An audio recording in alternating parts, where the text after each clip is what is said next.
strongly. And our country will be prospering like never before. I think that's true, and it's going to be the golden age of America. As I say, yesterday we had the most ambitious, action-oriented day of any administration in history. No, there's never been a first day like yesterday, as you know. I signed a sweeping slate of executive orders to stop the invasion of our borders. I launched a government-wide effort to defeat inflation and bring down the cost of daily life and bring down the cost of energy, magnificently bring it down.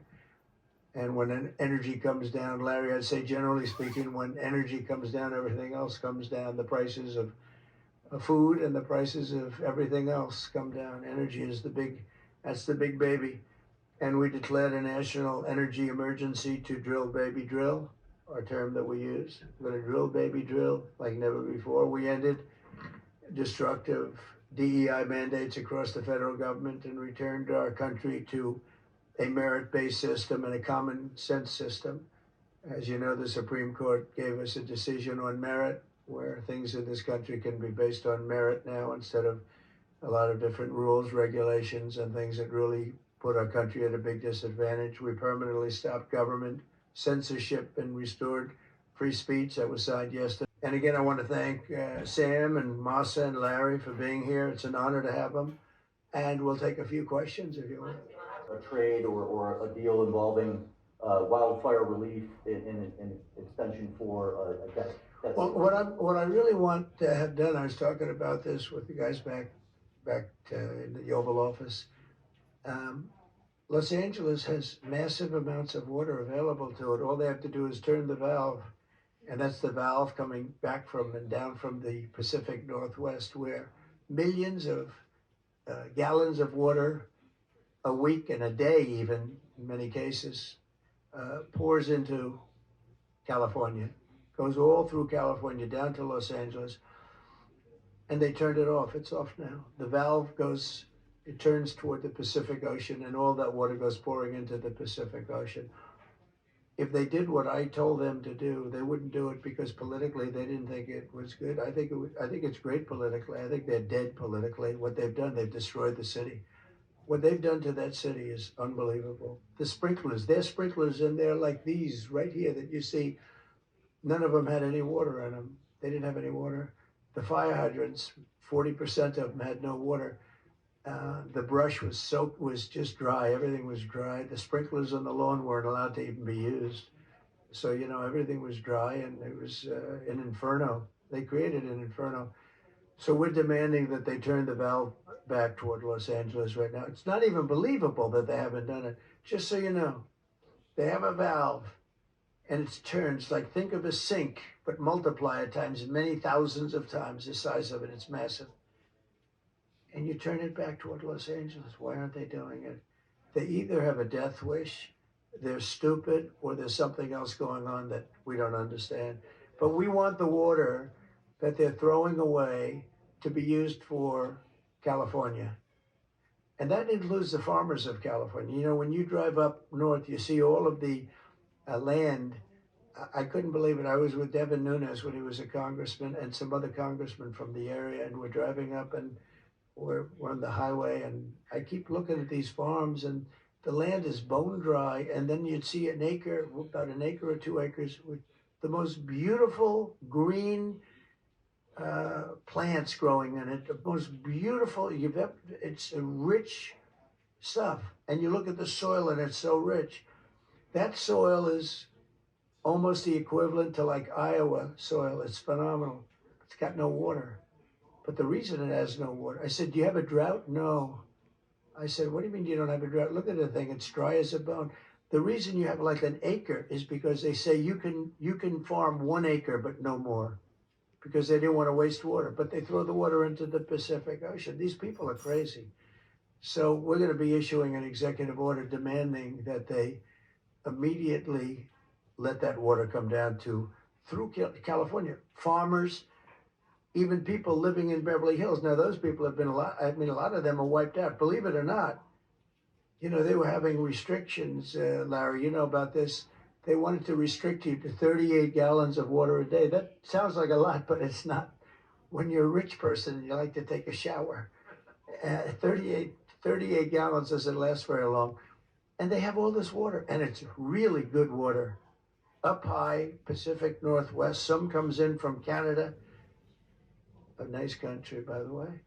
Comes in from Canada, and it comes all the way through California, and they're restricted. You even have the half pipes, you know, the half pipes, the cut pipes, big ones, bigger than this room, and they're going all the way down, and they're bone dry, and they could be loaded up with water. No, but isn't it incredible that they don't do it? And it's to protect the Delta smelt. It's a fish that's doing poorly anyway. But I said, how are you protecting the Delta smelt by not giving it water? It's a fish. It needs water. Nobody can answer that question. Well, let me do this first. Are you open to Elon buying TikTok? Say it? Are you open to Elon buying TikTok? I would be if you wanted to buy it, yeah. I'd like Larry to buy it too. I have the right to make a deal. So the deal I'm thinking about, Larry, let's negotiate in front of the media. The deal, I think, is this, and I've met with owners of TikTok, the big owners. It's worthless if it doesn't get a permit. It's not like, oh, you can take the US. The whole thing is worthless. With a permit, it's worth like $1 trillion. So what I'm thinking about saying to somebody is buy it and give half to the United States of America, half, and we'll give you the permit. And they'll have a great partner, the United States. And they'll have something that's actually more valuable because they have the ultimate partner, and the United States will make it very worthwhile for them in terms of the permits and everything else. But so think of it, you have an asset that has no value or has $1 trillion value. It all depends on whether or not the United States gives the permit. So what I'm saying is let the United States give the permit, and the United States should get half. Sounds reasonable. What do you think? You've called for a ceasefire in Ukraine. If Vladimir Putin doesn't come to the table to negotiate with you, will you put additional sanctions on Russia? Sounds likely.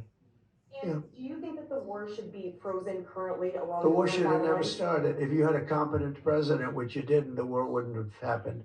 The war in Ukraine would have never happened if I were president. But that couldn't happen because the election was rigged. Yeah, go ahead. President, there's been some debate within your orbit over whether or not to keep or eliminate H-1B visas. What's your position on that? Do you want to keep H-1Bs or do you want to get rid of them? I like both sides of the argument, but I also like very competent people coming into our country, even if that involves them training and helping other people that may not have the qualifications they do. But I don't want to stop. And I'm not just talking about engineers. I'm talking about people at all levels. We want competent people coming into our country. And HB1, I know the program very well. I use the program. Maitre d's, wine, experts, even waiters, high quality waiters. You got to get the best people. Now, then you go into people like Larry, and he needs engineers, and Masa needs, and this gentleman needs engineers like nobody's ever needed engineers, right? So we have to have the quality people coming in. Now, by doing that, we're expanding businesses, and that takes care of everybody. So I'm sort of on both sides of the argument, but what I really do feel is that we have to let really competent people, great people come into our country, and we do that through the H-1 program. Impose tariffs on Canada and Mexico in an effort to force negotiations sooner on USMCA? No, it's really not on USMCA. It has nothing to do with that. They've allowed, both of them, Canada very much so, they've allowed millions and millions of people to come into our country that shouldn't be here. They could have stopped them, and they didn't. And they've killed 300,000 people last year, my opinion, have been destroyed by drugs, by fentanyl. The fentanyl coming through Canada is massive. The fentanyl coming through Mexico is massive. And people are getting killed, and families are being destroyed. I mean, the son gets killed, and the family is a basket case for the rest of their lives. I mean, I've seen mothers that thought they'd heal. They never heal. They say it gets worse with time. It gets worse with time. They lose their boy, they lose their baby, they lose their young daughter to fentanyl poisoning. And I had that talk with President Xi the other day, too, of China. I said, we don't want that crap in our country. We got to stop it. I would have stopped it. I had a deal with him where he was going to give the maximum penalty, which in China is the death penalty for drug dealing. And he was all said he was going to give the maximum penalty to fentanyl dealers. If they sent to the United States, they were going to get the death penalty. And of course, Biden didn't pick that up. I had that deal all done. It was all wrapped up. We were going to have it done. And then the election went, let's put it nicely, didn't go the proper way. I'm trying to be nice about it. It was rigged. And we had an incompetent president elected, and he never followed up on that deal. But he should have followed up, because if they got the death penalty, they wouldn't be sending fentanyl to Mexico, Canada, and other places. How much will the We're thinking about that too. We're talking about it. How soon on those tariffs? Probably February 1st is the date we're looking at. For Mexico and China, we're talking about approximately 25%. Date on the Gaza ceasefire, and are you planning to travel to the Middle East soon? We're thinking about going to the Middle East, not yet. We have a thing called the hostages are coming back going on right now, and they are coming back. Some of them have been very damaged. You look at the young lady with her hand practically blown off. You know how that happened, right? Did you know how that happened? When you find out, you're not going to be too happy, because it was terrible. But the hostages are starting to come back. If I weren't here, they wouldn't be back ever. They would have never come back. They would have all died. If this were done a year earlier, if Biden would have done this deal a year and a half, 2 years ago, or frankly, it should have never happened. October 7th should have never happened. Nobody should be dead. But through weakness, they allowed it to happen, and then it was a disaster from them. But you go back just 6 months ago, many of these young people were living. Young people don't die like that. They're just dying. And young people aren't dying at 22 and 23 years old. They don't die. But now they're dying, and you wonder why they're dying. They're being killed, and they have been killed. But they say 6 months ago, you would have had 11 more living hostages. Think of that, 6 months ago. But Biden couldn't get it done, and it was only the imposition that I put on as a deadline that got it done. But it's a very sad situation. It should have never happened. I'll tell you, 2 things should have never happened. 3 things. Inflation should have never happened. It would have never happened, except for what they did to energy and their crazy spending. And Ukraine would have never happened. Never. By the way, Russia never would have gone into Ukraine. I had a very strong understanding with Putin that it would have never, ever happened. He disrespected Biden. Very simple. He disrespects people. He's smart. He understands. He disrespected Biden. And also, the Middle East would have never happened, because Iran was broke. They had no money. They had no money for Hamas. They had no money for Hezbollah. It would have never happened. October 7th would have never happened. But it did happen. So this is the cards I've been given. And we're getting the hostages back. That would have never happened under Biden. They would have never come back. They were just dying not that slowly. They were dying or being killed. But that was what was happening. Are you going to keep sending weapons to Ukraine, or are you going to turn off the tap soon? Well, we're looking at that. We're talking to Zelensky. We're going to be talking with President Putin very soon. And we'll see how it all happens. We're going to look at it very soon. One thing I do feel, the European Union should be paying a lot more than they're paying, because under Biden, we're in there for $200 billion more. Now, it affects them more than it affects us. We have an ocean in between, right? Little thing called an ocean. The European Union should equalize. We're in there for $200 billion more than the European Union. What are we, stupid? I guess the answer is yes, because they must think so. But the European Union takes advantage of us tremendously on trade. And they now take advantage of, and always have. If I didn't get involved years ago, my first term, one of the first things I noticed was that they're not paying enough. They're not paying. And a lot of those countries weren't even paying, the NATO countries. They weren't paying. Only 7 out of 28 were paying. We were one of them.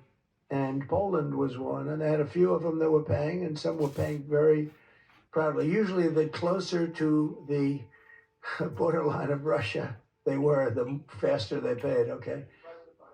The ones that were further away tended not to pay so fast. And one thing on that, I think they should lift their number not to 2%, but to 5%. NATO should be at 5%, not at 2%. 2% is ridiculous, yeah.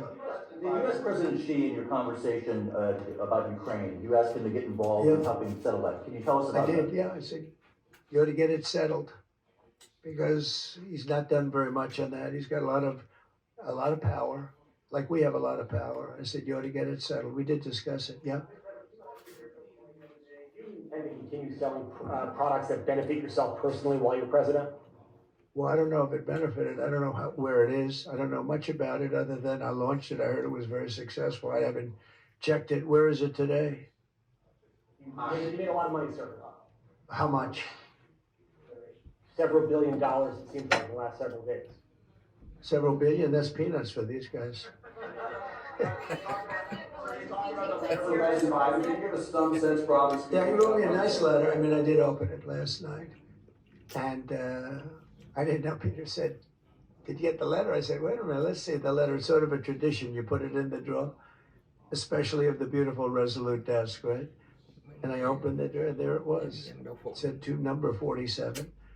And it was a very nice letter. I mean, I could show it because I think it was a nice letter. Maybe I will. I think it just basically, it was a little bit of an inspirational type letter, you know. Enjoy it, do a good job. Important, very important, how important the job is. But I think it was a nice letter. I think I should let people see it because it was a positive for him in writing it. I appreciated the letter. Mr. President, were security concerns at all a factor when deciding to move your inauguration indoors? No, not at all. No, not at all. It was just cold. Look, if we would have, you know, I just went out to the helicopter we said goodbye. That's a tradition. As long as before it used to be a stagecoach, and then helicopters came along. But that's been a tradition. You go out and you do that. And we stood there for 10 minutes, and I'll tell you what, people would not have been able to get through that day. That was cold. It was sort of interesting. Don't let the sun fool you. Tell me something. Sunny days can get very cold, can't they? Because that was so freezing yesterday. You couldn't have gotten through it. It would have been unbelievable sound. You know, it's like being in an opera house. I could see people wanting to do it there rather than outside. You mentioned with President Zelensky. Will that take place here, and when and where will you meet with I don't know. I mean, look, President Zelensky would like to have peace. He's told me that very strongly. He'd like to have peace, but it takes two to tango. We'll see what happens. Anytime they want, I'll meet. I'd like to see that end. Millions of people are being killed, and they're being killed. It's a vicious situation, and they're now largely soldiers. A lot of people have been killed in the cities. They look like demolition sites. Buildings, massive buildings bombed and coming down. The thing with Ukraine is that many more people died than you're reporting. You're not reporting the real numbers, and I'm not blaming you for that. I'm blaming maybe our government for not wanting to release those numbers. Many more people died than what you know about. When those big buildings come down and they say 2 people were injured, no. Many people, thousands of people are being killed. But the real killing now is on the war front. It's a very flat land. And the only thing that stops a bullet is somebody's body. And you have young soldiers. So Russia's lost about 800,000 soldiers now. Ukraine's lost about 600 or 700,000. I think the numbers are low that they're giving out. But they've lost massive numbers of young soldiers. And that war should stop. It's very flat, you know, it's beautiful farmland, and it's flat and really beautiful in a different kind of a way, but they don't have any protection. The only thing that stops a bullet is a body. And those bodies are stopping a lot of bullets, and they're being decimated, both sides. In your conversation with President Xi, what did you tell him in terms of when to expect tariffs? And what can you do to avoid it? About which one? About tariffs? We didn't talk too much about tariffs other than he knows where I stand. Look, I put large tariffs on China. I've taken in hundreds of billions of dollars.